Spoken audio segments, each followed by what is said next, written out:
Si me doy un baño en tina con unos 2 o 3 kilos de sal, ¿no sería osmosis y podría eliminar el agua intracelular o ayudar a mi riñón a este proceso?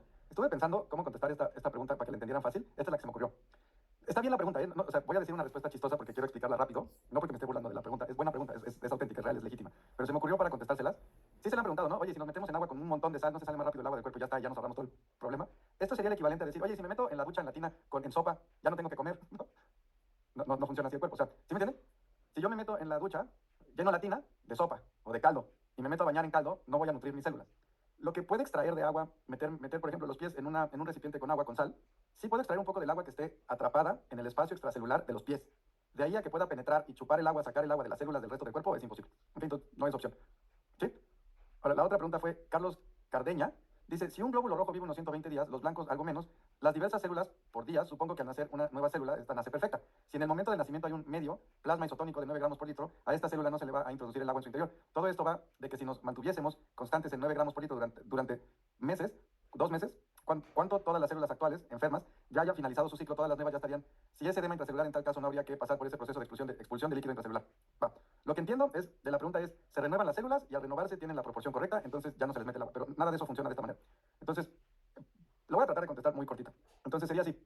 Las células de la sangre, de los glóbulos rojos y glóbulos blancos, junto con las células de la piel, son las células que más rápido se regeneran, se cambian. Su ciclo es muy cortito. El resto de las células del cuerpo no tienen un ciclo así, viven muchos años. ¿Okay? Entonces ya de ahí ya no funciona la idea. Número dos, cuando no es que nazcan las células, porque no nacen, se reproducen, pero no nacen como está una célula y encuentra a otra célula y se enamoran y pasan un noviazgo y le escribe cartas y luego hay un Tinder de células y entonces una se enoja porque la otra le hizo ghosting y entonces va al psicólogo para curarse del ghosting y luego se embaraza porque se emborrachó un día y entonces, pero que no, nada de eso pasa en el cuerpo. Las células se reproducen, se dividen por división celular, ¿no? Cuando esa célula se reproduce, va a tener exactamente la misma osmolaridad que su madre porque van a vivir en el mismo medio intracelular. Entonces es exactamente lo mismo la célula nueva que la célula anterior. Por eso vamos escalando osmosis para que salga el líquido. Entonces, de la pregunta, un tema es que las células de la sangre y de la piel tienen un recambio celular muy rápido, el resto del cuerpo no. Y la segunda es, si las células se reproducen, tienen exactamente el mismo ambiente que la célula anterior. ¿Okay? Les voy a poner otro ejemplo de esto. La gente le encanta hablar de las células madre como si eso fue. La idea de la célula madre es que es una célula muy joven, ¿no? Es la célula de un bebé. Y entonces, si yo te inyecto células jóvenes, es como, o sea, madre, es como que te estuviera yo inyectando vitalidad de bebé, ¿no? Y entonces, si yo te meto células madre en un tejido, te lo regenero. Eso es una soberana pendejada. Así no funciona. ¿Quieren saber la célula más cercana a la célula madre? La célula cancerosa. Son muy cercanas. Ese es el problema de un cáncer, que recupera su potencial mesenquimatoso. Entonces, si yo tengo un tumor y le meto células madre, lo único que voy a lograr es fortalecer el tumor. Porque el problema no es que si la célula tiene vitalidad o no. El problema es que la célula no está obedeciendo. Ese es el problema. Si yo te meto células madre y tú ya tienes un tejido desobediente, va a seguir siendo desobediente, ahora con más potencialidad. Entonces, meterse células madre no le sirve a nadie para nada. No va a curar a nadie, no va a regenerar nada, se van a gastar un pastón y lo único que van a lograr es empeorar las cosas. No sirven las células madre. El cuerpo tiene las suyas propias y las sabe usar, no necesita que inventemos ese tipo de cosas. Nada más como paréntesis. ¿Alguien ha investigado de células madre? No funcionan como les... ¿Nadie ha oído de células madre? Ah, bueno, entonces ni piensen en células madre, piensen en otra cosa. Piensen en hacerse un baño en sopa. Pero no piensen en células madre. Bueno, la clase de hoy. Como siempre, bienvenidos. Qué gusto que estén todos aquí. Ahí les va la clase de hoy. La clase de hoy quiero contestar esta pregunta. Hoy vamos a hablar de los síntomas de salida de agua, que es súper importante. Esta es la pregunta que quiero contestar en la clase de hoy, que es muy importante. ¿Voy mejor o voy peor? ¿Cuántos se la estarán ya preguntando esto? Oye, ¿voy mejor o voy peor? A ver, muevan algo. Okay. ¿Voy mejor o voy peor? Okay. Necesito que escriban dos conceptos porque de verdad, son los dos conceptos más importantes que les suplico que aprendan. Hoy le voy a echar muchas ganas para que lo aprendan. Son dos conceptos que nunca han escuchado, nunca jamás, porque los inventé. O sea, no es que los inventara, pero o sea, para esto sí. Entonces, concepto uno. Escriban, como dictado en el cole. Direccionalidad del síntoma. Así es el concepto. Ana, no te estoy viendo escribir, escribe. Sí, les estoy echando ojo, escribe. Direccionalidad del síntoma. Quiero ver pluma, muévense. Bolígrafo, muévense. Eso. Direccionalidad del síntoma. ¿Ok? Ese es concepto número uno. Direccionalidad del síntoma. ¿Ok? Y número dos, contexto del síntoma. Direccionalidad del síntoma, contexto del síntoma. ¿Ok? Ahora, el problema, ¿vamos bien hasta ahí? Direccionalidad del síntoma, contexto del síntoma. ¿Ok? El problema es que en el pensamiento que tenemos condicionado en la medicina moderna, en esta época, vemos el opuesto a estos dos conceptos que son el opuesto sería síntoma aislado. Entonces pongan opuesto, síntoma aislado. Cuando ustedes me pregunten a mí o le pregunten a un asesor o cuando ustedes estén tú en tu cabecita pensando cosas de cómo vas y como tratando de entender qué te está pasando, el problema es si tú aíslas el síntoma, te vas a confundir. Y eso es en el mejor de los casos. Si ustedes preguntan acerca de un síntoma aislado, si tú piensas en tus síntomas de manera aislada, te vas a confundir, en el mejor de los casos. ¿Cómo sería un ejemplo de preguntas en donde la persona está mirando el síntoma de manera aislada? Oye, David, tengo diarrea. ¿Qué pedo? ¿Voy bien o voy mal? La respuesta a eso es no tengo la más puerca idea. Esa es la respuesta. No tengo la más puerca idea. No sé. Tu diarrea, no sé. Porque me estás dando un síntoma aislado, sin contexto. Y sin contexto no puedo saber un montón de cosas. Dentro de esas cosas no puedo saber la direccionalidad del síntoma. Y no sé el contexto del síntoma, por lo tanto no sé la causa del síntoma. Por lo tanto no te puedo contestar. Síntomas aislados no se puede trabajar con ellos. Ahora, fíjense cómo se hace en la medicina moderna. Todos son síntomas aislados. ¿Sí? Tú vas al doctor, te hacen una analítica y aíslan síntomas. Y sobre eso te dan tratamiento y diagnóstico. Hay muy poca contextualización de los síntomas. Muy poca. Anemia. Cuenta de glóbulos rojos y de hemoglobina. Si está abajo de esta línea, es anemia. Punto, ya se acabó. Ya está. Eso es anemia. Diabetes. Esta es la línea. Arriba de esta línea, diabetes. Abajo de esta línea, no diabetes. Punto, ya se acabó. Esos son síntomas aislados. Eso es una manera en la que la ciencia procesa datos. No está mal. No está mal. Pero en un fenómeno tan complicado y tan complejo como el ser humano, tan multifactorial como el ser humano, hacer eso es muy confuso. Sobre todo cuando estamos viviendo procesos curativos como el que está. ¿Se acuerdan que la clase pasada les dije que no estamos acostumbrados a vivir un proceso de curación? Culturalmente no tenemos referencia. ¿Se acuerdan de eso? ¿Muevan algo? ¿Sí se acuerdan? Okay. Proceso involucra movimiento. Un antes y un después. Un durante. ¿No? Eso es un proceso. Un embarazo es un proceso. ¿No? Un proceso de desarrollo es un proceso. Va con tiempo. Curarnos es un proceso. Eso tiene contexto y tiene direccionalidad. ¿Sí? Entonces les voy a explicar mucho acerca de estos dos conceptos. Contexto del síntoma, direccionalidad del síntoma. Si aprenden esto, va a ser relativamente muy sencillo que puedan contestar voy bien o voy mal. Si no aprenden estos dos conceptos y quieren seguir preguntando síntomas aislados, la van a pasar fatal. Y se van a confundir, o se van a descorazonar, o se van a desesperar, o se van a asustar. ¿Okay? Tenemos que dejar de poner el foco en el síntoma y poner el síntoma dentro de un contexto. Ese contexto nos va a ayudar, entre otras cosas, a contestar direccionalidad. Y con eso podemos contestar si voy bien o me regreso, o voy mal. ¿Sí? Son las herramientas que usamos. Yo no puedo contestar un síntoma, no puedo. Lo que voy a hacer es sacar información para contextualizar. ¿Okay? Entonces, eso es la clase de hoy, dicho en pocas palabras. Vamos a estudiar y poner en práctica el concepto proceso versus síntomas aislados, poder visualizar la temporalidad de los síntomas dentro de un proceso continuo, ¿no? Introducción al concepto de eficiencia termodinámica, que eso suena complicado pero está fácil, y el concepto de direccionalidad de los síntomas. Entonces, proceso versus síntomas aislados. Entonces, tenemos el riñón, que mantiene el equilibrio entre agua y electrolitos, es el guardián y el protector del equilibrio hidroelectrolítico del cuerpo, ¿no? Ya les he explicado en varias clases que por qué tenemos un riñón, porque nuestros ancestros decidieron salirse del mar. Y al pisar la tierra, se dieron cuenta, al empezar a pisar la tierra, se dieron cuenta que el agua y la sal estaban separadas. Por lo tanto, necesitábamos poder fabricar un mar interno, porque el cuerpo ya funcionaba de acuerdo a la composición del agua de mar. Entonces, nuestro cuerpo nunca abandonó el mar. ¿Eso se entiende? Para nuestras células siguen viviendo en el mar. Lo que tuvo que aprender el organismo es a fabricar su propio mar interno, y eso significa mantener equilibrio entre agua y sal, y otros electrolitos, pero fundamentalmente sal, en un rango correcto. Y el riñón es el que hace eso. Entonces, de ahí viene, evolutivamente, viene desde que nos salimos del mar. Si nosotros se la ponemos difícil al riñón, se la ponemos difícil de estas maneras, de diferentes maneras. Esto es complicarle la vida a nuestro riñón. Tomar agua simple sin sed. Quitar la sal de la dieta. Tomar líquidos, otros líquidos, que no sean agua, pero otros líquidos, sin sed por sus efectos o por gusto. Zumos, café, cerveza, vino, té, kombucha. Café, té, alcohol, zumos, frutas, etcétera, ¿no? Ahora, otra vez, ya sé que repito, pero a veces es importante. Si alguien nos pregunta, oye, si tenemos una persona con insuficiencia renal, ¿qué sería lo que más daño le hace al riñón de esa persona? Darle agua y quitarle la sal. Oye, entonces el suero sería dañino para una persona con insuficiencia renal. No. Y quien te diga que sí, no sabe fisiología, porque eso es lo que te van a inyectar en la vena. Y te lo van a inyectar con 9 gramos de sal por litro de líquido. En el hospital, cuando te hagan diálisis. Sí, la maquinita que tiene diálisis, pues ¿qué crees que te está metiendo? Agua con sal. ¿En qué proporción? 9 gramos por litro. Entonces, si yo te hago diálisis por insuficiencia renal, te meto 9 gramos por litro o a partir de 6 gramos por litro, dependiendo con qué te lo esté mezclando, y luego te digo que tienes que tomar agua sola y quitar la sal, algo no cuadra, ¿no? Y ya hablamos mucho de esto. Entonces, cuando me preguntan, oye, ¿y no hace daño el suero al riñón? Es exactamente lo opuesto. ¿Le quieres hacer daño a tu riñón? Toma agua sola y quita la sal. Eso sí va a lastimar a tu riñón. Y hemos hablado muchas clases de esto. Nada más lo estoy diciendo hiper sencillo. ¿Están de acuerdo? ¿Quieres lastimar el riñón? Agua sola. Quita la sal. Dile a alguien 3 litros de agua, 5 gramos de sal, te cargas al riñón. Y eso puede ser agua, puede ser otros líquidos. No tiene que ser forzosamente agua simple. No tiene que ser eso. Llega el punto en el cual el riñón se cansa porque no está pudiendo con el exceso de agua y la falta de sal y otros electrolitos. Y eso es un umbral. Eso está abajo de 4 gramos de sal por litro de líquido. El riñón ya no puede. ¿Qué le pasa al cuerpo cuando nuestros riñones empiezan a perder la batalla de mantener el equilibrio hidroelectrolítico? Entonces, ¿cuándo nos lastimamos? ¿Por qué nos lastimamos? Otra vez, repito, pero es importante repetir. Porque nuestro riñón no puede sacar agua sola.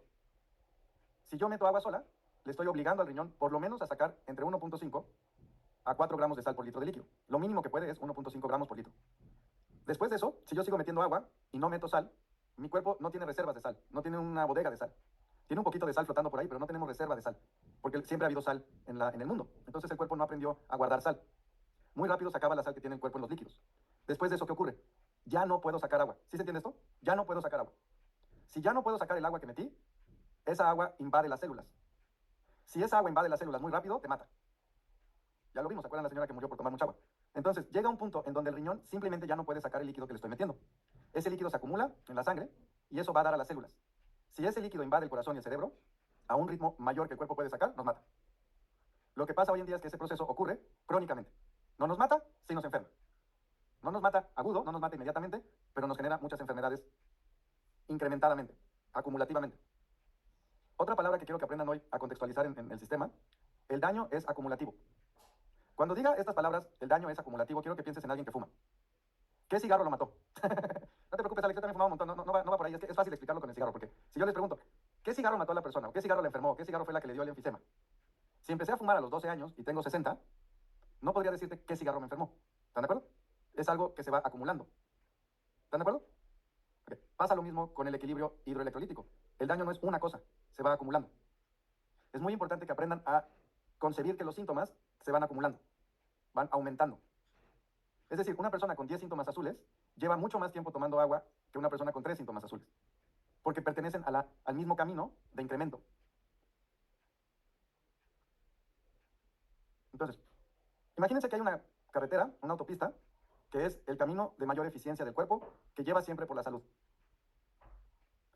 Una de las desgracias de la época que estamos viviendo es que de alguna manera nos han enseñado y estamos a veces más conscientes, a veces no tanto, pero de alguna manera tenemos el supuesto, insisto, a veces más consciente, otras no tan consciente, que la salud no es normal, que lo normal es enfermarnos. ¿Lo pueden sentir? Nuestra sociedad cree que la salud es raro y la enfermedad es lo normal. Entre mayor edad, lo normal es estar enfermos. ¿Sí lo ven? Si tú ves una persona de 90 años en perfecta salud, se te haría una proeza de la naturaleza, se te haría una excepción. Si tú ves una persona de 90 años con 20 enfermedades tomando 5 o 10 fármacos, se te haría lo normal.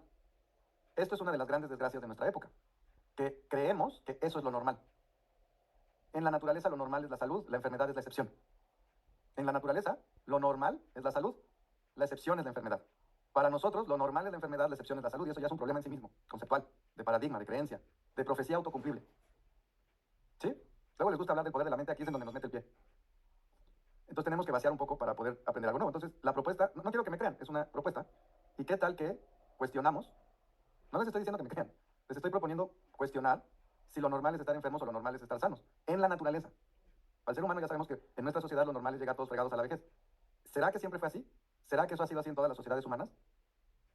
Si lo revisamos concienzudamente, ¿por qué no? Okay. Nada más es como, porque viene este concepto. Entonces tenemos una autopista que lleva siempre a la salud, esa es la normal. Eso es lo que nuestro cuerpo está diseñado para hacer, si lo dejáramos en paz. Y ahí es donde está la magia. Si lo dejáramos en paz, está diseñado para ser longevo y estar sano. Y luego está la desviación, está apartarse de ese camino de salud. Entonces, conforme más me alejo del camino, vamos a llamarle camino azul, el camino de la salud, ahorita estamos hablando de equilibrio hidroelectrolítico. Entonces, está un camino de equilibrio hidroelectrolítico, que es de salud, y luego está lo que hacemos para apartarnos, para salirnos de ese camino. ¿Sí? Me puedo salir poquito o me puedo salir mucho, depende de qué haga. Entonces, tenemos esa flecha azul que simboliza la eficiencia máxima del cuerpo, la tendencia natural del cuerpo de mantener su salud. Y luego tenemos la otra dirección, que es alejarse de la salud. Y eso es en tiempo. ¿Okay? Entonces, dirección enfermedad, dirección salud, tiempo, meses, años. ¿Sí se entiende? Okay. Así es como quiero que conciban sus síntomas, porque va a ser más fácil entender cómo nos enfermamos y cómo nos curamos. Entre más me alejo de la línea azul, más síntomas aparecen, más se lastima el cuerpo, más desequilibrio ocurre, aunque no relaciones una cosa con la otra. ¿Se acuerdan que les dije al principio contexto del síntoma y direccionalidad del síntoma, no? Y les dije que lo opuesto es aislar el síntoma. Observa, trata de pon tu atención en esta idea, es súper interesante. Trata de pensar en síntomas azules que hemos hablado. De repente hay un síntoma azul que es zumbido de oídos, tinnitus. Otro síntoma es problemas de la tiroides, hipertiroidismo y luego hipotiroidismo. Otro síntoma azul son quistes de ovario. Otro síntoma azul es no poderse embarazar. Otro síntoma azul es ataques de pánico con hipoglicemias, falta de atención. Dime un médico que pueda relacionarlos. ¿Ven el problema? Todos tienen la misma causa. Y esto no es pensamiento de remedio milagro, ¿no? De tómate esto y se te cura todo. No, hemos estudiado cómo están relacionados. Ya saben cómo están relacionados. Cuando hablamos de los electrolitos y sus funciones, ya saben cómo están relacionados. Pero aparentemente no están relacionados. Entonces, si yo soy un médico normal y yo veo a una persona que tiene hipertiroidismo, le voy a dar algo para quemarle la tiroides y luego le voy a dar eutirox el resto del año. ver con su problema de embarazo. Para eso lo voy a mandar con un especialista a una clínica de fertilidad. Y van a hacer otra gama de hipótesis y de estudios que no tienen ninguna relación con la tiroides. Y luego, si esa persona también tiene anemia, no tiene nada que ver ni con la tiroides ni con no poderse embarazar, es anemia. Y lo voy a aislar. Y voy a tratar de entender la anemia de esta persona aisladamente qué es. Y esa es la mentalidad que tenemos, todo lo aislamos. Y te voy a dar en mentalidad que me tomo para la tiroides, para embarazarte, para la anemia, para no sé qué. ¿Sí? Les he hablado algunas veces de cómo se desarrolló este sistema. Yo lo que viví fue, yo sabía eso que les acabo de decir, separado. Entonces, a las personas con las que empecé a trabajar, y yo no les daba fármaco porque no podía en esa época, les decía, oye, vamos a quitar el agua sola y vamos a restablecer el equilibrio hidroelectrolítico. Y se curaban de todas las que acabo de mencionar. Mejoraba la tiroides, se les quitaba la anemia, mejoraba el sistema inmune, se les quitaba la celulitis, tenían menos ataques de pánico, mejor atención, mejor memoria, etcétera. Bajaban de peso, agua, etcétera. Yo no entendía la relación, pero veía los resultados todo el tiempo. Y no en uno, en cientos y luego en miles. Cuando eso ya establecí que era lo que pasaba, entonces tuve que deducir una fisiopatología, dados los resultados. El motivo por el cual pude hacer eso justamente fue por no dar fármacos. El fármaco ya no me dejó de estorbar. ¿Se entiende? Como médico nunca tendrías esa oportunidad porque siempre tienes fármaco. ¿Sí? ¿Ven cómo fue la idea? Si a mí me hubieras dicho esto hace años, no lo hubiera creído. ¿Qué tiene de relación? Hipertiroidismo, hipotiroidismo, anemia, baja del sistema inmune, celulitis, cansancio crónico, ataques de ansiedad y angustia, falta de memoria, no tiene nada que ver. No están relacionados. Y ahora entiendo que sí. ¿Bien? Lo que hubiera hecho normal si yo pudiera dar fármacos es fármaco, fármaco, fármaco, fármaco, fármaco y nunca me entero de la relación. Eso es lo que vivimos hoy. Entonces, hay un camino a la salud, que es el que el cuerpo busca, y luego lo que hacemos con el cuerpo que lo aleja de ese equilibrio, y el cuerpo trata de hacer todo lo que puede para regresar a su salud. Esas cosas que hace el cuerpo para regresar le llamamos enfermedad, pero en realidad es lo que el cuerpo está haciendo para regresar a su salud. Ok, entonces se los voy a poner aquí como si fuera el móvil y se le va acabando la batería, ¿no? Entonces, dirección salud, 100% de eficiencia. ¿Sí? Conforme se va disminuyendo la eficiencia, se va cansando, se va alejando y tiene cada vez menos recursos para mantener su funcionamiento. Entonces, entre más se aleja, más síntomas. Entre más se acerca, menos síntomas, pero acuérdense que en el camino de regreso tiene que reparar lo que ya no pudo reparar. Es lo que vamos a hablar esta clase, ¿no? ¿Se acuerdan que esto se los he puesto muchas clases y les dije que íbamos a estarlo viendo mucho y que, que lo estudiaran para que cuando lo vean ya lo tengamos más o menos claro, ¿no? Los números estos 6.6, 9.9 y 12. Voy a tomar el rango entre 140 y 180, que está ahí en el cuadro rojo de la célula, y lo voy a expandir para poder hablar de eso, ¿ok? ¿Listos? Lo voy a hacer grande ese, ¿ok? Ahí está. Solamente tomé el pedacito de la célula, que está en el recuadro, que va de 140 a 180, lo hice grande. Eso fue lo que hice. Ahora, 140 miliequivalentes a 180 miliequivalentes equivale a 9.9 gramos a 12 gramos. Son aproximadamente 2 gramos de gramos de sal por litro de agua o de líquido. ¿Okay? Ahora, ¿por qué hice eso? Para que puedan ustedes visualizar la eficiencia. Cuando está arriba es el 100%, y se acuerdan cómo dijimos que se rompe la sed por ósmosis y se va diluyendo la célula, en ese rango tan pequeño es donde baja de 100 a 80, 50, 30 y a 10. Conforme va bajando, hay una correlación directa con el número de síntomas y la intensidad de síntomas. Por ejemplo, la fibromialgia es imposible que aparezca arriba del 50%. Entonces, si alguien tiene fibromialgia, yo ya sé que esa persona está abajo del 50% de su eficiencia, yo ya sé cómo está su célula, yo ya sé más o menos cuánto tiempo lleva de diluirse, en qué proporción está, etcétera. Porque ese es el síntoma. ¿Vamos bien? Si esa persona me pregunta, ¿por qué me dio fibromialgia? ¿Se acuerdan la primera clase, la segunda, que les dije que yo puedo contestar por qué da fibromialgia o por qué da diabetes, pero no te puedo contestar por qué te dio tu diabetes o por qué te dio tu fibromialgia porque no sé qué hiciste tú? Tienes que aplicar las cosas de lo general a lo particular. Y entonces ya lo podemos contestar. Eso se llama contextualizar. Yo te puedo decir la fibromialgia porque da la fibromialgia. Tu fibromialgia tienes que aplicar lo que te estoy enseñando y decirme tú por qué te dio. O trabajar con tu asesor y ver exactamente tú qué hiciste para tener ese desequilibrio hidroelectrólico. Eso es contextualizar los síntomas. ¿Se entiende cómo va diluyéndose la célula? Se va llenando de agua y va bajando su eficiencia. Conforme baja su eficiencia, se va enfermando, se va debilitando. Puede cada vez menos con sus funciones y deja de hacer cosas. ¿Sí se entiende? Imagínate que tienes un despacho de contadores que debería de funcionar con 20 personas. Y de repente corres a una, y luego corres a otra, y luego corres a otra, y luego corres a otra. Y de repente en lugar de tener 20 empleados tienes 3. Hay un montón de trabajo que ya no se está haciendo. Eso es enfermedad. Hay un montón de correos que no se están contestando, hay un montón de clientes que no se están atendiendo porque se está haciendo cada vez menos eficiente la oficina. ¿Se entiende? Eso es lo que le está pasando a la célula cuando la diluimos, cuando la llenamos de agua. Okay, entonces, 100% es salud y nos vamos alejando. Puede ser en meses o en años. Entre más se aleja de su equilibrio entre agua y electrolitos, menor es la eficiencia termodinámica. ¿Qué quiere decir eficiencia termodinámica? Eficiencia de la energía y de los recursos que tiene. O sea, ¿qué tan caro le sale a la célula estar viva? ¿Qué tan caro le sale al cuerpo estar vivo? Si es muy eficiente, todo le sale muy barato. Si es poco eficiente, todo le sale muy caro. Esto significa que sus procesos químicos, fisiológicos, neuronales, endócrinos, metabólicos, etcétera, son cada vez más difíciles y cuestan más recursos. Eso es lo que significa que sea menos eficiente, que cuesta más y es más difícil. Por ejemplo, la fibromialgia es una fase extrema, es una fase avanzada de este estado de baja eficiencia en el cuerpo. Cualquier persona que se aleje lo suficiente del equilibrio hidroelectrolítico va a manifestar fibromialgia o disautonomía, entre otros síntomas, de enfermedades modernas. ¿Cuándo se nombró la fibromialgia enfermedad?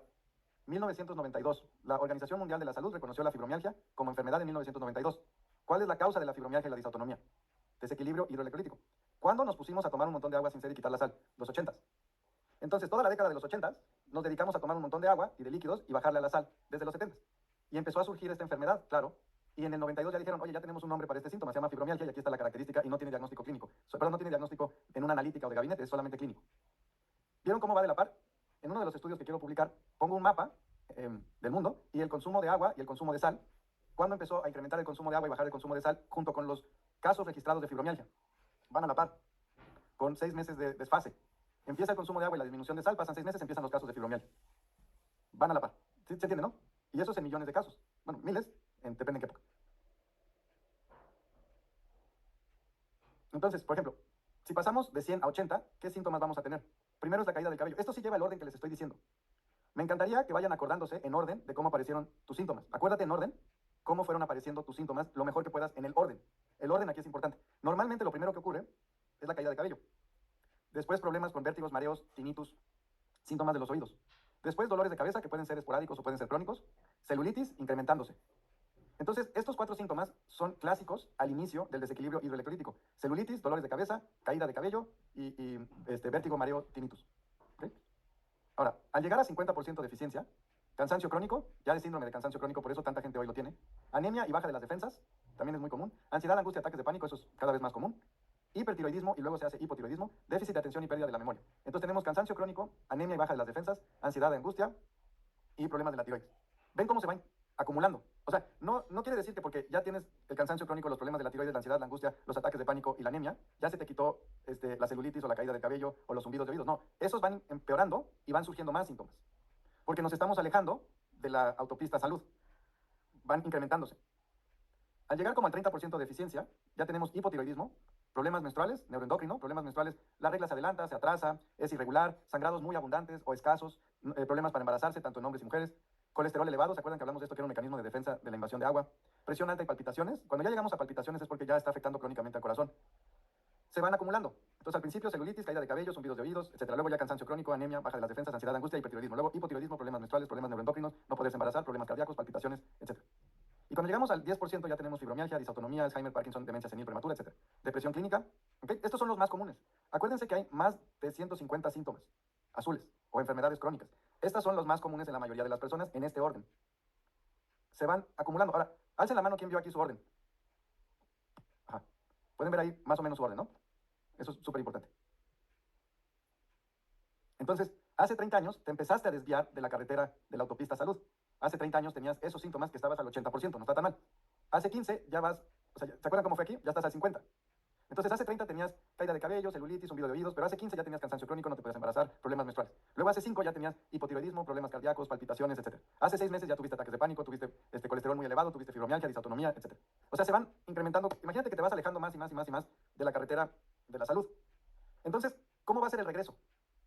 Y esto es el objetivo de darles esta clase. Yo quiero que te hagas consciente que es imposible regresar sin síntomas. O sea, no es que venga un helicóptero por ti y te recoja 200 kilómetros a la derecha de donde no deberías de estar y te carguen sin síntoma y mágicamente aparezcas en la carretera de la salud y no tú. Eso es lo que como que inventamos, que es lo que queremos que pasa. ¿Sí lo ven? Es como un supuesto de decir, oye, pero si ya estoy haciendo todo bien, ¿por qué no voy mejor, mejor, mejor, mejor, mejor, mejor? Porque así no funciona. Si a tu casa le dejas de dar mantenimiento hace 30 años, va a haber un montón de cosas en tu casa que dejan de funcionar y va a ir incrementando. Imagínate que el jardín no lo podas en 30 años, pues tú tienes una jungla allá adentro. De los 3 baños que tienes en tu casa, porque por algún motivo tienes una casa muy grande, no sirven 2 baños, ya nada más usas uno. ¿No? Y tienes goteras, pero no las has arreglado, entonces ya se pudrió la madera. Y no has pintado la fachada, ya se está cayendo. ¿Sí? Se va acumulando, acumulando, acumulando, acumulando, acumulando, acumulando. Cuando por fin decides arreglar la casa, no es como mágicamente ya todo se repara y ya, no. Y no tienes recursos para arreglarlo todo junto. Tienes que decidir, oye, ¿qué es más importante, arreglar el baño o arreglar la fachada? No, pues el baño, la fachada es estética, el baño es urgente. Oye, la gotera, porque nos vamos a enfermar y porque es peligroso, se puede caer el techo, porque, ¿no? ¿Sí se entiende? Y eso es lo que hace el cuerpo, decide qué es lo más importante y se pone a repararlo. Ahora, ¿qué pasa cuando reparas tu casa, cuando traes trabajadores a tu casa? ¿Es un proceso muy a gusto? ¿Es delicioso traer trabajadores a tu casa que estén ahí día y noche haciendo ruido y pegándole a las paredes? Es horrible. ¿Quién dijo que ese era un proceso amigable? No. ¿Sí lo ven? Es exactamente igual en el cuerpo. Llevamos muchos años sin poder reparar las cosas que hay que reparar. Y estamos alejados del camino de la salud. ¿Vamos a regresar? Sí. ¿Lo vamos a hacer al tiempo que nosotros queremos? No. Tiempo del cuerpo, proceso del cuerpo. Por eso no tiene caso que hagan todos los cambios juntos si el cuerpo solamente puede con un cierto ritmo, no tiene sentido. Y por eso están aprendiendo a llevar un ritmo. Ahora, ya vas de regreso, claro que va a haber síntomas de reparación. ¿Se entiende? Y eso es al ritmo del cuerpo, pero claro que va a haber síntomas de que tu cuerpo se está reparando. ¿De dónde sacamos que no va a haber síntomas y que voy a ir mejor, mejor, mejor, mejor, mejor? No. O sea, sí estoy mejorando, pero me voy a sentir mal. Pero voy mejor. Esto luego les cuesta trabajo entender. Si yo traigo trabajadores a mi casa y tiran una pared, ¿mi casa está mejor o peor? ¿Quién dice que está peor? Los que dicen que está peor son los que la van a pasar de la chingada con la desintoxicación. No, tu casa va mejor, aunque la estés pasando mal porque se está reparando. A ver, ve la diferencia entre cojo una granada y la vuelvo en la sala. Eso es peor, peor, real, peor. Traer trabajadores y que tiren un muro para reparar el baño, eso no es peor, eso es mejor. Porque antes estaba el baño destrozado, no lo podía usar y no estaba haciendo nada al respecto. Ahora traje trabajadores, rompen el muro, me choca, me cae mal, la paso mal, pero voy mejor porque se está reparando. Entonces, si traigo trabajadores y tiran el muro, ¿vamos mejor o peor? Ya, muy bien, todos ya saben qué contestar o que no lo crean. Lo que aprendieron es lo que yo quiero oír, no lo que realmente está pasando, pero bueno, es un principio. ¿Entienden el concepto? Si estoy reparando la casa, aunque haya polvo y cascajo y trabajadores que además no se ponen desodorante y mi casa huele a sobaco, no sé si en España dicen sobaco. Exacto, entonces huele a axila, sudorosa, porque además tuve la buena idea de traer los trabajadores en verano, entonces mi casa apesta. Tengo que ver al plomero que se agacha y le tengo que ver ahí la ranurita del culo, lo cual no es agradable, hace ruido, trae taladros, ¿no? Ese es el proceso, pero voy mejor porque estoy reparando. Lo que se confunden ustedes es porque la expectativa es la que les da en la torre, la expectativa es la que confunde. La expectativa es, si me estoy esforzando y estoy haciendo las cosas bien, ¿por qué tengo síntomas? Justamente porque lo estás haciendo bien. Traje el trabajador, le pagué una pasta, compramos material y no hay un ruido. Te vio la cara, se robó el dinero, ya está en las Islas Canarias con 3 amigas, ¿no? ¿Sí me entienden? Sería imposible que estés reparando tu casa y si no hay ruido y no hay... ¿Ya entendieron, no? Bueno, este es el concepto que más se complica aquí. Entonces, proceso versus síntoma aislado. ¿Cómo crees que va a ser tu camino de regreso? Recuerda, los síntomas específicos son personales, aunque todos pertenecen al mismo grupo y tienen la misma causa. El proceso tuyo de regreso va a ser el tuyo. Son del mismo grupo, vas a compartir algunos síntomas con compañeros. Esto entra la idea de, por ejemplo, yo, David, sé que mi órgano de choque es la cabeza. A mí, cuando tengo desequilibrio hidroelectrolítico, me pega en dolor de cabeza siempre. Otras personas les pega en insomnio, otras personas les pega en la menstruación, otras personas les pega en las rodillas, otras personas les pega en la celulitis, otras personas les pega en el sistema inmune. ¿Sí? Todos estamos lastimados del mismo grupo, pero lo manifestamos individualmente por cómo estamos construidos. ¿Se entiende? Ahora, ¿cómo sabes cuál es el tuyo? Pues simplemente tienes que mirar a tu pasado y ya sabes cómo va a ser la salida. Porque va a recorrer el mismo camino. El mismo camino que tú recorriste para enfermarte es el mismo camino inverso que recorres para curarte. ¿Sí? Les voy a poner un ejemplo. Cuando el cuerpo empieza a acumular toxinas, primero las quiere sacar, pero no puede. Cuando el cuerpo no puede sacar las toxinas, un lugar en donde las va a acumular va a ser el hígado. Pero ya se llenó el hígado de toxinas. Siguiente lugar en donde va a acumular toxinas probablemente sea en el tejido adiposo de la piel. Segundo lugar, primero hígado, luego piel. Tercer lugar, articulaciones. Cuarto lugar, riñones. ¿Sí? Entonces, primero fue hígado, después fue tejido adiposo, la grasa, después las articulaciones y después el riñón. El último síntoma que tiene la persona son piedras en el riñón, o ardor en el riñón, o ardor al orinar, porque ese es el último lugar donde acumuló toxinas. ¿Cómo se va a curar? En sentido opuesto. Primero se salen las del riñón, después se salen las de la piel, después se quita lo de la artritis y al final lo del hígado. Porque lo acumuló en un sentido, lo quita en el sentido opuesto. ¿Se entiende? Entonces es muy importante ser conscientes del camino que recorrimos en enfermarnos porque la curación va a ser semejante. No idéntico, pero semejante. No vamos a recorrer un camino diferente al que recorrimos para enfermarnos. Vamos a recorrer más o menos el mismo camino. ¿Lo pueden ver? Eso es el órgano de choque de cada quien, o los órganos de choque de cada quien. Si en el cole te iba mal en matemáticas, ese es tu órgano de choque, esa es tu materia de choque. Si en el cole te iba mal en ortografía, ese es donde va a pegar. ¿Sí? Órgano de choque es una manera de decir cuál es la fuerza de una cadena, el eslabón más débil. ¿No? Si yo tengo una cadena de acero y un eslabón es de papel, toda la cadena es de papel porque eso es lo que va a aguantar papel. Ese es el eslabón débil, eso es el caminito que recorrimos para enfermarnos, ese es el que recorremos para curarnos. Esa es la idea. Más o menos a la inversa. ¿Por qué crees que hicimos el ejercicio de la segunda clase de causa azul y causa verde? ¿Por qué? Algunos, en este grupo no, pero en otras generaciones me han preguntado de qué sirve irnos al pasado para ver los síntomas. Yo no quiero irme al pasado, quiero ver hacia adelante, quiero saber qué hacer. La respuesta es porque si yo no sé el camino que recorrí para enfermarme, me va a ser más difícil conocer el de regreso. Dicho de otra manera, si yo me hago consciente, más o menos, del camino por el cual me enfermé, va a ser mucho más fácil que me dé cuenta cuando me estoy curando, y eso es direccionalidad de los síntomas y contextualizar los síntomas. Si yo sé cuál fue mi camino para enfermarme, también sé cuál va a ser mi camino para curarme y cuáles van a ser mis síntomas de curación en lo particular. Por eso es importante que sepan, más o menos, cómo fue tu historia de enfermarte, y si es azul, si es verde o si no sabes. Y eso lo hemos visto de la primera clase, ¿no? Hay síntomas generales de regreso a la curación, a la salud, y hay síntomas particulares de regreso a la salud. ¿Ok? ¿Cuáles son los síntomas generales de la salida del agua tóxica y regreso al equilibrio hidroelectrolítico? Esto los vamos a tener casi todos. Diarrea, hinchazón de manos, pies o cara, síntomas de orina, pérdida de peso agua, dolores de cabeza, tener mucha energía, tener mucho cansancio y se oscila. Vamos a tener momentos de energía y momentos de cansancio. Lo vamos a hablar ahora en la clase. ¿Cuáles serían los síntomas particulares de salida de agua tóxica y regreso al equilibrio? Pero los particulares son los tuyos a lo largo de tu propia vida, de tu propia historia personal. ¿Cómo puedo saber cuáles son mis síntomas particulares? Son los que han ido apareciendo según la causa. Lo importante es que conozcas tu causa personal. Por eso hicimos el ejercicio en las primeras clases. Entonces, ya sé que es difícil acordarse, pero dentro de lo posible, es decir, yo siempre he sufrido de contracturas musculares del lado izquierdo. A mí siempre me duele la rodilla, no sé qué. A mí, cuando me estreso, lo que me pasa es insomnio. No, a mí lo que me pasa es que siempre que hay un cambio de clima, me dan gripas y se me cierra la garganta y tengo tos. Esas sí las ubican, nos la pasamos quejándonos de madre y media. Es eso. Pregúntale a tus papás, pregúntale a tu pareja, pregúntale a tus hermanos, pregúntale a la gente cercana de qué te has enfermado normalmente. Ahora, ya que tengas eso, trata de darte cuenta, trata de ordenarlo, verde, azul o no sé. Oigan, nos vemos muy serios, ¿te están entendiendo la idea? Lo que les estoy tratando de enseñar en esta clase es dejar de aislar síntomas. Si aíslas síntomas, te vas a confundir. Entonces lo que hay que hacer es ver todo nuestro proceso como una sola cosa, grandota. Ahora, para entenderle, esa cosa grandota tiene azul, verde y no sé. Luego vamos a hablar de no sé. Ahorita tienes azul, verde y no sé. Ahora mismo ya hablamos de azul, entonces ya deben de saber azul y por exclusión verde y no sé. ¿Sí? Si ya sabes tu azul, uy, no, es que yo celulitis ha sido una cosa terrible en mi vida. No, bueno, yo dolores de cabeza toda la vida y empeoró en esta época, en esta época y en esta época. No, yo infecciones, todo el tiempo infecciones. No pasa un mes sin que tenga una infección, ya sea gastrointestinal o que sea, etc. No, lo mío ha sido mucho cansancio, ansiedad, angustia, insomnio, ataques de pánico, problemas emocionales, eso es lo mío. ¿Sí lo pueden ver? Ok. Si eso pudieras ver la sucesión, tienes un mapa de más o menos lo que va a vivir tu cuerpo de regreso. Lo que te va a hacer eso es, vas a tener donde poner atención. Entonces, cuando tú cambias el gramo de sal, estoy tomando 5 gramos de sal por litro, incrementé a 5.5 y estos síntomas florearon, aumentaron. Por el contexto, vas mejor. ¿Por qué? Porque los síntomas que ha tenido a lo largo de tu vida están aumentando con el cambio específico azul. Eso lo que nos indica es que vas mejor, porque le estoy dando contexto. Entonces, la direccionalidad es, me estoy curando. ¿Sí? Por ejemplo, el otro día estaba hablando con una persona, amiga mía, que es veterana del sistema de hace mucho tiempo y me decía, oye David, tengo un zumbido en el oído izquierdo y yo pienso que es emocional, porque me está doliendo así, así, así. Y yo compenso, o sea, me tomo suero y compenso mi kombucha, nada más tomo suero y kombucha y la compenso muy bien. Entonces yo, que no doy por hecho las cosas, investigo y soy muy preciso. Entonces le pregunto, ¿cuánto suero tomas? Me dice, yo me preparo el suero, medio litro, le pongo 20 gramos de sal. Perdón, medio litro le pongo 10 gramos de sal. Quiere decir que su proporción son 20 gramos por litro, ¿están de acuerdo? Si a medio litro le pone 10 gramos, ella está en 20 gramos por litro. ¿Me siguen? Ok. Y luego me dice que a la kombucha le pone 3 gramos de sal por botella. ¿De cuánto es la botella? De 370 mililitros. Casi 400. ¿Cuál es su proporción entonces con la kombucha? Si le pone 3 gramos por 360 mililitros, más o menos le está poniendo 9 gramos por litro. Vamos a redondearlo a 10 gramos por litro. Su kombucha tiene 10 gramos por litro y su suero tiene 20 gramos por litro. Ahora, le pregunté por tiempos para saber orina. Oye, ¿cómo te lo tomas? Ah, pues cuando voy a yoga, regresando, entre que voy y regreso, me tomo el suero. Termino y la kombucha me la tomo cuando ya empiezo a trabajar, después del mediodía. ¿Ok? Entonces ya hubo orina. Entonces, ¿qué es lo que está viviendo su cuerpo? En la mañana, 20 gramos de sal por litro de líquido y en la tarde, 10 gramos de sal por litro de líquido. Ahora contéstenme, ¿el zumbido de oídos es curativo? No, no es curativo. ¿Por qué? Porque está fluctuando. No está incrementando correctamente. Yo lo que les expliqué es que ustedes tienen que llevar una curva correcta. Ella está 20, 10, 20, 10, 20, 10, 20, 10. Es una locura eso para el cuerpo. Lo que le está generando es este cortocircuito. Si ella me dice, tengo zumbido de oídos, y le pregunto, ¿qué estás tomando? Suero. Perfecto. ¿Cuántos gramos de sal? 10. ¿Ok? ¿Cuándo incrementaste? La semana pasada. ¿Y cuando incrementaste, cuánto tiempo después te zumbó el oído? Dentro de 2 días. ¿Y ya no incrementaste más? No. ¿Y después de un tiempo baja? Sí.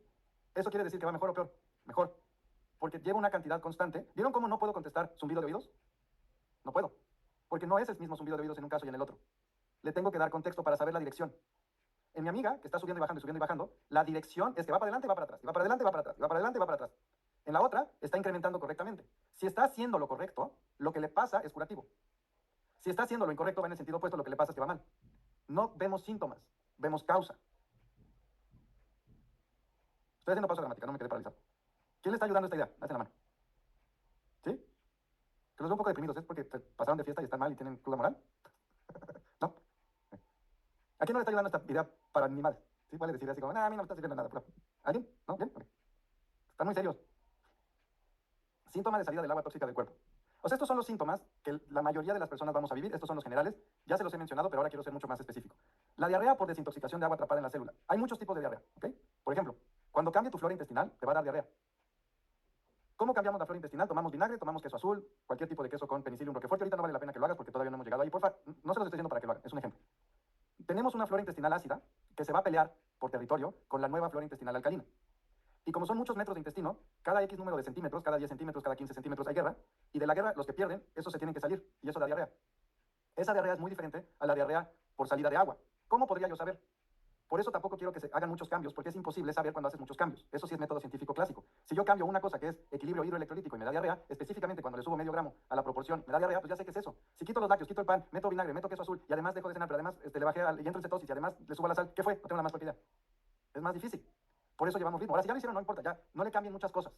Cuando hacemos un cambio, somos deliberados en el cambio para observar el efecto. Y eso nos ayuda a saber cómo vamos. Eso es parte de la metodología de saber hablar con el cuerpo. No es por necios nosotros, es porque te da una nitidez del síntoma mayor. Entonces, lo único que cambio es la proporción de gramos de sal por litro de líquido y veo mi diarrea. No va a ser diarrea de moco, generalmente ni verde, ni negra, ni azul, ni fosforescente, va a ser agua. Y se siente agua. Es una diarrea muy particular de agua con una urgencia de ir al baño intensa. Y es poco tiempo después del incremento de gramos de sal por litro de líquido y tiende a disminuir pasado unos días. Ese es el contexto que me dice que esa diarrea quiere decir que estoy sacando agua y me quedo en mi meseta. Hay otra diarrea de cuando hay un pleito entre microorganismos, y esa sale con moco, esa sale verde, esa sale negra, esa huele mal, esa arde, se siente diferente, tiene muchas cualidades diferentes. Si yo las combinara las dos y es de agua con la otra, sería confuso. Por eso tienen que saber esta diarrea qué es y esta cuál es. ¿Cómo lo vas a saber? Siendo ordenados con los cambios. ¿Sí? ¿Ya ven cómo lo hacemos? Oigan, eso está impresionante, ¿no? Muevan algo, hagan como, ¡ah! ¡Qué grato! Como no estamos ahí físicamente.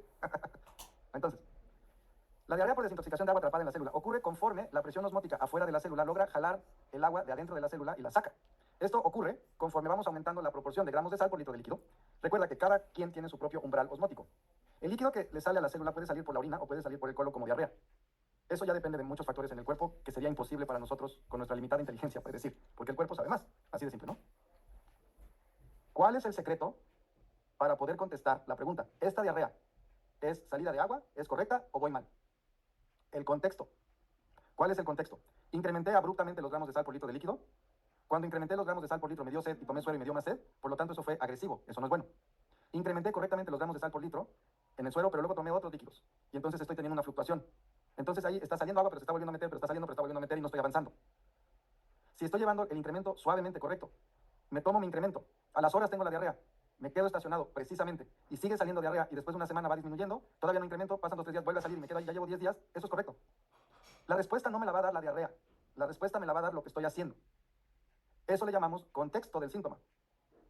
Nadie, ningún asesor, ni yo, ni nadie te vamos a poder contestar sin contexto. Por eso es tan importante que observen su contexto y sean precisos. Porque entonces nos dan herramientas para decirte qué está pasando, o tú misma vas a decir, ah, ya sé qué está pasando. La respuesta está en el contexto, no en el síntoma. El síntoma da igual. Les juro que el síntoma da igual. Lo importante es el contexto, los cambios que haces. ¿Sí?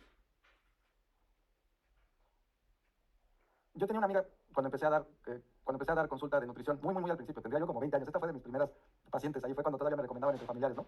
Y esta amiga comía fruta, se comía fruta como 6 veces al día. Había semanas que solo comía fruta. Yo ni en mi más loca imaginación hubiera pensado que la fruta podía hacerle daño a alguien, nunca lo hubiera imaginado. Yo tendría la idea que la fruta es de lo más sano que hay y que ella comía perfectamente bien, pero tenía un montón de síntomas. Tenía artritis, distensión abdominal, gastritis, colitis, insomnio, un montón de síntomas. Yo no tenía la más remota idea. Lo único que había para justificar es que lo único que había desbalanceado en su vida era esa cantidad de fruta. Entonces, lo deduje de esa manera, dije, es que no, o sea, es demasiada fruta, o sea, solamente come fruta. Entonces le dije, vamos a quitar la fruta. Obviamente fue un problema, ¿no? Porque solamente se alimentaba de fruta. Además, una amiga judía, kosher, entonces la fruta era muy práctica para ella porque pues es kosher y ya está, ¿no? Entonces le dije, no, ya, vas a quitarte la fruta y vas a comer kosher, pero así. En menos de un mes se curó del 90% de lo que tenía. Yo no hubiera imaginado jamás que eso fuera posible. Lo que me dio la respuesta del síntoma fue el contexto. ¿Sí? Había un gran desequilibrio obvio, aunque yo no entendiera el efecto. Entendí la causa. Cambié la causa, se quitó el efecto. Entonces yo aprendí el problema que pueden causar las frutas. A partir de ese momento entendí que la fruta había que tomarla en cuenta como causa. Pero no fue porque yo pensara que la fruta... No, mi pensamiento fue, ¿qué en su vida está en exceso? ¿Se entiende el proceso lógico de esto? Es lo que les estoy tratando de transmitir. No pienses síntoma. Piensa qué es lo que haces. Y qué es lo que has hecho. Y qué es lo que acabas de cambiar. Ese es otro de los motivos por los cuales hacer muchos cambios juntos solamente crea caos. Porque no puedes observar, cambio esto, cambia esto, cambio esto, cambia esto. No lo puedes observar. Entonces es más complicado que sepas cómo vas. Y además le estás haciendo muchos cambios a tu cuerpo que tu cuerpo no puede llevar el mismo ritmo que tú. Te vas a frustrar. La diarrea por desintoxicación de agua atrapada en la célula. Cuando el agua se sale de la célula, se va al espacio extracelular. ¿Se acuerdan? 3 espacios, ¿no? Adentro de la célula, afuera de la célula y la sangre. Después de irse al espacio extracelular, que es el intersticial, afuera de la célula del jardín, ¿se acuerdan? Casa, jardín, río. Cuando el agua se sale de la célula, se va al jardín. Cuando se sale del jardín, se va al río, que sería la sangre. Eso aumenta el volumen de sangre. Eso eleva la presión arterial. No es peligroso, no es malo y no es para siempre. Es transitorio, pero sí hay que tomarlo en cuenta para ciertas enfermedades. Por eso personas con aneurismas les decimos que no hagan el sistema porque eso nos asusta. Entonces, gente que tiene la presión alta, ¿qué tiene que hacer? Cuando nota que se le eleva la presión, tiene que hablarle al médico y decirle, oye, se me incrementó la presión, ajustame mi medicamento. Lo más probable es que le va a servir un diurético, porque el incremento de presión fue por volumen. Si le incrementan el diurético, se le va a bajar muy rápido la presión. Y luego, cuando se le baje la presión, le vuelve a dar al médico, oye, ya se me bajó la presión, vuelve a ajustar la dosis. Y ya, no es peligroso. Y no cambia mucho la presión, pero es importante que lo sepan. Y entendieron que no es culpa de la sal, ¿verdad? Es la salida del líquido. Okay. Este efecto es pasajero y lo vamos a ver en una clase que vamos a dedicar a enfermedades. Dentro de ellas está la presión arterial. Eso viene en el último tercio del curso. Por eso es importante incrementar la proporción gramos por litro suavemente y paulatinamente. Ahora, ¿por qué se hinchan las manos, pies y cara? ¿Por qué se hinchan cuando se sale el agua tóxica de adentro de la célula? Se sale. Esto es muy importante que lo entiendan. Cuando el agua se va de adentro de la casa, se sale al jardín, el jardín no se puede expandir mucho. El jardín no tiene elasticidad. ¿Okay? Se puede expandir muy poco. La célula se puede expandir mucho, tiene mucha elasticidad. Afuera de la célula tiene muy poca elasticidad. Entonces, cuando sacamos agua de adentro de la célula afuera, muy poca agua ya se siente mucho hinchazón. Pero es porque no se puede expandir mucho ese espacio. ¿Okay? También se empeora al estar de pie mucho tiempo sin moverse, mantener mucho tiempo en una posición, porque ahí, cuando estás mucho tiempo de pie y se te hinchan los pies, es porque el agua de la sangre, de la vena, se está saliendo al espacio que está en el jardín, afuera de la célula. Pero como ese espacio no aguanta mucho contenido de líquido, rápidamente sientes hinchado. Cuando el agua está adentro de la célula, no sientes hinchazón, pero tienes celulitis y tienes síntomas. ¿Pueden ver la diferencia? A ver. Una persona que tiene 15 síntomas azules se come unas aceitunas, porque se va a un bar y se come aceitunas que están muy saladas y anchoas. A los 10 minutos se hincha. Le echa la culpa a la sal de las anchoas y de las aceitunas, diciendo lo que la mayoría han escuchado. Es que la sal retiene líquidos. Ajá. La sal hincha. Ok, pero ella viene con su amiga, que hace un año y es veterana y sabe perfecto todo esto. Y ella ya está en una proporción de ingesta de 15 gramos por sal. Se come las mismas anchoas, se come las mismas aceitunas y no se hincha. ¿Por qué? Por ósmosis. La primera amiga tiene muy baja la proporción de gramos de sal por litro de líquido adentro de la célula. Cuando entra la sal de las aceitunas y de las anchoas, ¿qué pasa? Chupa, jala el agua de adentro de la célula hacia afuera. Inmediatamente se siente hinchada. ¿Es culpa de la sal? No, la sal la está curando, porque le está sacando el agua. ¿Ella qué va a sentir? Causa-efecto va a decir, cada vez que como aceitunas o como sal o como anchoas, me hincho. Por eso la sal me cae mal. Ella no va a ver la cantidad de líquido que toma, los síntomas azules que tiene, la fibromialgia que tiene es por eso. Entonces ella tiene fibromialgia y cree que la sal la hincha. La amiga vaya y dice, se pelean y se dejan de hablar porque entonces le dice a la otra que por qué se mete en su vida y que esto siempre lo hace desde que eran pequeñas y se pelean los hermanos. ¿Entendieron? No es culpa de la sal, es culpa del agua que está atrapada dentro de la célula. Muevan algo. Estoy muy cansado. Entonces, medidas que ayudan: meter los pies en agua hipertónica, agua con mucha sal, subir los pies, o sea, poner los pies, o meterte a la tina con agua con sal hipertónico, ahí sí, porque nada más es el edema que está superficial, que está en el tejido conectivo en la piel, ahí sí, no te va a servir la tina con sal para sacar edema de los órganos internos, no, pero para estas cosas sí te va a ayudar. Entonces puedes subir los pies o piernas, usar medias de compresión, duchas en agua de mar o agua hipertónica o meterte al mar a nadar, ¿no? Los síntomas de orina pueden incluir aumento en la cantidad de orina, ardor al orinar, arenilla al orinar y o piedras, sensación como de infección al orinar, mal olor u olores intensos al orinar, quedarse con ganas de orinar o sentir que no ha salido todo, que se llama pujo y tenesmo, una sensación incómoda al orinar o al empezar al orinar. Entonces, si tú estás siguiendo el sistema y vas incrementando los gramos de sal por litro de líquido, como hemos indicado, paulatinamente, y en uno de los escalones sientes estos síntomas, 1, 2, 3 o todos, aumento en la cantidad de orina, ardor al orinar, arenilla al orinar y o piedras, sensación como de infección al orinar, mal olor u olores intensos al orinar, quedarse con ganas de orinar o sentir que no ha salido todo, una sensación incómoda al orinar o empezar a orinar. Esto ocurre porque el riñón se llenó de sarro. Ese sarro ocurre, y esto es lo que cuesta mucho trabajo al principio entender. Ya se los he explicado en otras ocasiones, pero va de nuevo. Cuando las personas toman grandes cantidades de agua simple y orinan transparente, la idea es que tu cuerpo está limpio y que gracias a tomar estas grandes cantidades de agua, tu riñón la está pasando muy bien y tu cuerpo está limpio y lo último que te preocuparía es tener piedras. La realidad de lo que está ocurriendo es que al tomar tanta agua y pocos electrolitos, tu cuerpo no puede sacar sustancias tóxicas como urea y creatinina y otros aminoácidos o metabolitos que pueden ser tóxicos. Se acumulan en el riñón y forman sarro. ¿Esto se entiende? Las personas que tienen peores síntomas del riñón son personas que han orinado transparente durante muchos años, que tienen un gran número de síntomas azules. Si estás en esa situación, lo que debes de esperar es tener estos síntomas de orina. Cuando hay exceso de agua y falta de electrolitos, el cuerpo tiene que conservar sus electrolitos, no los puede sacar porque tiene muy pocos.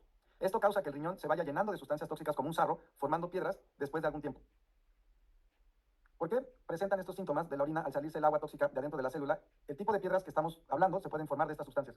Calcio, porque el pH ácido se come el hueso, y eso es osteopenia, y lo vamos a hablar cuando hablemos de pH en los síntomas verdes. Uratos, que sería ácido úrico, por el metabolismo de las proteínas. Entonces, una persona que toma grandes cantidades de líquido, pocos electrolitos, y come ya sea proteínas de gimnasio o come vísceras, come... Lo que pasa es que una persona que come mucha carne está tomando electrolitos en la carne. Pero una persona que además de eso toma proteína de gimnasio o come vísceras o mariscos, entonces ya va a tener acúmulo de ácido úrico. Y eso se puede traducir a insuficiencia renal o gota.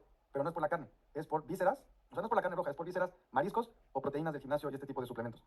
La astrubita por infecciones crónicas de las vías urinarias, y la cistina es un aminoácido que se acumula en los riñones generalmente por tomar suplementos de proteínas o aminoácidos los del gimnasio. Estas son las piedras más comunes. No es por tomar sal. Las piedras ya estaban en el riñón, pero no las podías sacar, no las podías eliminar. El suero y el equilibrio hidroelectrolítico permite que el riñón elimine, saque las piedras que le hacen daño, dejando que el riñón se cure. Pero esa salida genera malestares normales. Bajo ningún punto de vista, en ninguna situación, ni la sal, ni el suero, ni el carbonato, ni el bicarbonato, ni la proteína animal herbívora, o sea, comer carne roja o pato, conejo, lo que comemos normalmente, pueden causar litiasis renal. Otra manera que tengo de explicarles esto es, imagínate una piedrota así de sal, sal de la mesa, cloruro de sodio, imagínate. La echas en agua, ¿se queda como piedra? No, se disuelve. Sí pueden ver eso, ¿no? Si yo cojo una piedrota de sal y la echo en un líquido, en agua, y le revuelvo, se disuelve. Una sustancia con una solubilidad en agua tan alta no puede formar piedras en el cuerpo. No puede. Las sustancias que forman piedras en el cuerpo tienen que ser sustancias que se precipitan. Eso significa que tienen baja solubilidad. Si no, no forman piedras. Es así de simple, ¿no? Entonces, la sal, simple y llanamente, químicamente, no puede formar piedras en un medio líquido porque es hipersoluble en agua. Es ridículo pensar que la sal forma piedras. Hay un montón de otros compuestos que se precipitan. ¿Qué quiere decir que se precipita? Que se hace insoluble en agua o semisoluble en agua. Entonces, esas sí son las que pueden formar piedras. Son las sustancias que les acabo de mostrar. ¿Ok? Sal, no. Si la sal pudiera formar piedras, no habría vida en el planeta porque todos estamos hechos de agua con sal. Si la sal formara normalmente piedras, todos estaríamos llenos de piedras al grado que no estaríamos vivos, por la cantidad de sal que tiene el cuerpo. ¿Ok? Por solubilidad no se puede. Espero que les haya quitado el miedo de eso. Pérdida de peso, agua contra peso grasa, que les he hablado de esto en otras ocasiones. Es obvio que si hay agua tóxica atrapada dentro de la célula, esa agua aporta un peso al peso total de la persona. Y les he dicho que esto puede ascender a más de 30% o 40% del peso total de la persona, lo cual es muchísimo peso. La persona puede estar llena de agua y no darse cuenta porque al contrario del agua afuera de la célula, el agua atrapada adentro de la célula, ¿se acuerdan que el agua fuera de la célula rápidamente genera incomodidad, hinchazón, edema, manos hinchadas, pies hinchadas, cara hinchada? El agua que está dentro de la célula no genera ese malestar, genera enfermedades azules, genera celulitis, genera edema intracelular, pero no genera un malestar obvio como el hinchazón. Se siente como síntomas que no relacionamos, como celulitis, cansancio crónico, anemia, baja de las defensas, fibromialgia, falta de atención y toda la bola de síntomas que ya hablamos. Pero no hinchazón. El problema es que una persona puede tener muchos litros de agua atrapada dentro de las células de su cuerpo y no darse cuenta. Cuando sale el agua hay pérdida de peso, no es peso grasa. Es la salida del agua tóxica y no puede evitarse si nos queremos curar de la causa azul. O sea, no podemos evitar sacar el agua de las células si nos queremos curar. Generalmente hay dos reacciones a esta pérdida de agua. Uno, alegría por haber bajado de peso tan rápido. Eso sería una persona que quiere bajar de peso, empieza a sacar agua y dice, wow, este sistema funciona increíble. Pero esa persona también está equivocada porque cree que está bajando grasa. No, está bajando agua. Y la otra es la persona preocupada por haber bajado de peso tan rápido y no quiere seguir bajando. En ambos casos es lo mismo. Es un proceso curativo de desintoxicación de agua tóxica. Es una parte 100% normal del proceso curativo. Hay una clase que dedicamos a peso agua y peso grasa porque esta es la causa más frecuente por lo que personas dejan de hacer el sistema. Por la bulliada. Y me da mucha tristeza porque la gente se está curando, va increíblemente bien, si aguantaran unos meses más, se curan y luego recuperan el peso. Y cuando hablas con ellos es aún más frustrante porque dices, ¿cómo te sientes? De puta madre. ¿Cómo van tus síntomas azules? Ya casi no tengo. ¿Cómo va el cansancio? Muy bien. ¿Y tu anemia? Ya no tengo. ¿Y tus infecciones? Ya no hay. ¿Y cómo va tu fibromialgia? Ya no siento ni madres. ¿Y qué vas a hacer? Dejar el sistema y tragar un montón de carbohidratos. ¿Por qué? Es que mi marido, es que mi esposa, es que mi mamá, es que mi papá, es que mi primo y mi hijo y mi perro y el gato me escupió porque me vieron todos muy flacos y parezco pasita y ya todo el mundo enojado. ¿Sí? ¿Quién ya está viviendo esto? Okay. ¿Les sirve escuchar que es 100% normal, que no es malo, que es salida de agua tóxica, que no es grasa, que no están perdiendo peso? Están sacando agua tóxica. ¿Les sirve saber esto? O sea, ¿te da como más energía para aguantar o da igual? Okay. ¿Cuánto tiempo, cómo vas a saber cuánto tiempo falta? Síntomas azules. Por eso la primera clase y la segunda son tan importantes. Tú tienes tu lista de síntomas azules, tienes 15. Ya se te quitaron 5, faltan 10. Ya se te quitaron de los 15, 12. Ya, faltan 3. Así es como sabemos cuánto vas a bajar de peso. No hay otra manera. La otra manera es, llegas a 12 gramos por litro y vemos cuántos síntomas tienes. Si llegando a 12 gramos por litro estás todavía con 10 síntomas azules, falta. Llegando a 12 estás en 5 o en 3, vas mejor, falta poco. De ahí todavía le seguimos aumentando hasta llegar a 15, llegas a 15 y tienes 2 o 3, ya casi terminas. ¿Se entiende? O sea, saberlos, pero esto no quiere decir que se apresuren, o sea, esto no quiero decir que si tú te apresuras en llegar a 12, va a ser más rápido el proceso, no, la vas a pasar fatal. Y esto se los hemos repetido un montón de veces. Tienes que seguir el ritmo correcto. En ese ritmo, cuando llegues a 12, ya sabes que ya llegaste a la célula y ese es el umbral. Es muy difícil que quede mucha agua en la célula cuando ya estás en una proporción de 12 gramos por litro. Pero llegando a 15, ya estamos seguros que rebasamos el umbral de la célula y entonces ya queda poquito tiempo. Ahora, eso es cantidad de síntomas, ritmo en el que se te ha salido el agua, te ha dado diarrea, se te han quitado los síntomas. Ritmo, por eso es importante anotarlo en tu bitácora. Gramos de sal por litro de líquido. ¿Se dan cuenta cómo no tiene que ver con el síntoma, sino con el contexto otra vez? ¿Sí? Una persona que está en 6 gramos de sal por litro, ya parece pasita, y todavía tiene 12 síntomas azules, le falta un montón de tiempo. No inventé las reglas, así es el cuerpo. Yo lo que quiero es que se curen y se recuperen. Y van bien. Si están pasitas es porque lo están haciendo bien. ¿Sí entienden, no? Que estés pasita quiere decir que vas muy bien y lo estás haciendo muy bien. Entonces la única opción es irse del país a otro lado, mientras se curan, esconderse de la gente. Dolores de cabeza. El cerebro es uno de los órganos del cuerpo que contiene más agua, al igual que los oídos, por lo tanto es muy vulnerable a los cambios en el equilibrio hidroelectrolítico. Como en una cruda es resaca. Como en una resaca el cerebro se llena de agua y duele mucho. Si no han tenido resaca, Pues qué aburrida vida lleva, ¿no? Pregúntenle a alguien que sí haya tenido una resaca. El cerebro se llena de agua y duele mucho porque el cráneo es duro y no permite la expansión del líquido. Entonces duele mucho. ¿Ok? Cuando esto es crónico, este efecto puede ser crónico, es decir, que una persona puede sufrir de dolores de cabeza intensos toda su vida, va a creer que es estrés, y no, es porque todo el tiempo se está invadiendo el cerebro de agua, tiene celulitis en el cerebro, tiene edema intracelular en el cerebro. Al estar lleno de agua el cerebro, cuando el agua se sale por la desintoxicación también duele, cuando está hinchado y disminuye también duele. Es normal que duela al salirse el agua. Nota, el problema son las fluctuaciones abruptas en las proporciones gramos de sal por litro de líquido. ¿Se acuerdan lo que les decía de mi amiga que es veterana y que estaba subiendo y bajando? Ahí yo esperaría que le doliera la cabeza. Fluctuar genera dolor de cabeza. Fluctuar genera síntomas de oído. Fluctuar no te ayuda a curarte, fluctuar te lastima. Por eso tenemos que ser constantes, evitar las fluctuaciones. Nota, el problema son las fluctuaciones abruptas en las proporciones gramos de sal por litro de líquido. Primero necesitamos entender la bioelectricidad y ese es tema de la siguiente clase. Con la bioelectricidad vamos a entender la energía del cuerpo y vamos a entender mucho acerca del cansancio. La clase que entra vamos a hablar de la electricidad del cuerpo en relación al equilibrio hidroelectrolítico, entonces ya va a quedar claro cansancio y otras cosas, ¿no? ¿Qué podemos tomar para disminuir los malestares causados por esta salida de agua tóxica? Les voy a dar recomendaciones. Lo último que quiero es que me las entiendan como ¿qué me tomo para? Son remedios sintomáticos, nunca jamás sustituyen el trabajo con la causa. ¿Sí está claro esto? Esto simplemente es una forma compasiva, amorosa, para que no la pasemos mal. No sustituye el proceso curativo de salida de agua. Entonces sí lo pueden tomar porque para eso son los remedios, para facilitar el proceso. Pero vamos a seguir trabajando con la causa. Si no trabajamos con la causa no nos vamos a curar. Las hierbas que les voy a recomendar no curan. Ayudan a suavizar el proceso. Nada más. Espero que eso esté claro. Diente de león, que es Taraxacum officinalis, salsa parrilla, Smilax áspera, pelo de lote, que son barbas de lote, estigma de maíz también se llama, Lepidium latifolium y abedul, que es Betula péndula. Estas las pueden conseguir acá en España, en Europa, con esos nombres. Si están en América, todavía hay espagiria. Por cierto, creo que ya les había comentado que vine a Francia para poder fabricar la espagiria aquí en Europa, pero que yo la fabrique otra vez porque hace mucho que no la fabricaba yo, especialmente ya le hice modificaciones. Espero que la espagiria esté lista para junio, julio, máximo. Y eso nos emociona mucho. La espagiria es herbolaria o fitoterapia, ¿ok? Entonces, en cuanto esté ya en Europa, les avisamos, porque pues para eso diseñé los 4 remedios que tenemos, que es Alcaret, Bari, Safi y Sukun. Los diseñé para apoyar los síntomas de curación y desintoxicación, no para sustituir el trabajo con la causa. Bueno, luego les hablo de la espagiria. Entonces, pueden comprar estos en cualquier tienda, herbolistería o tienda natural. Es mejor siempre tomar hierbas en tinturas o en extractos acuosos.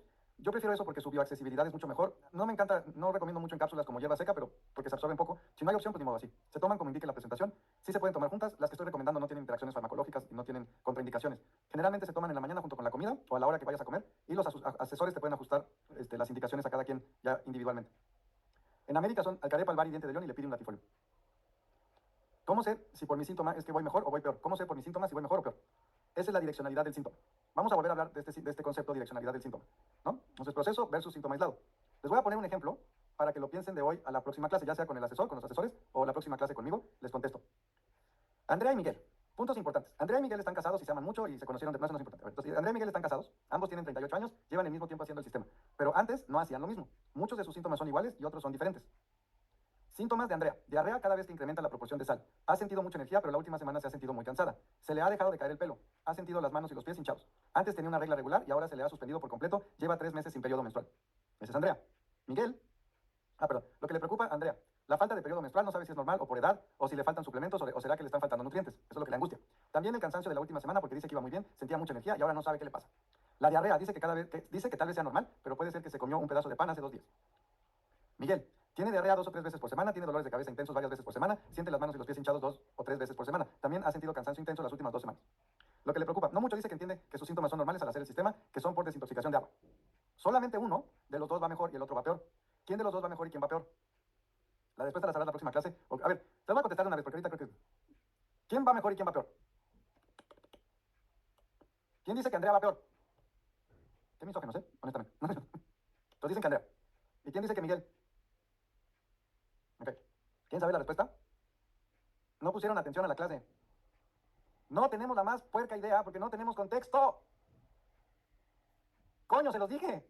No sé. No sé qué está haciendo Andrea y no sé qué está haciendo Miguel. ¿Cómo demonios sé quién va mejor y quién va peor si no sé qué están haciendo? ¿Qué fue lo primero que les dije? No se fijen en los síntomas. Se tienen que fijar en el contexto. Si a mí llega Andrea y me dice todo eso, no sé. Y si llega Miguel y me dice todo eso, no sé. Tengo que preguntar qué están haciendo. ¿Vieron cómo cayeron?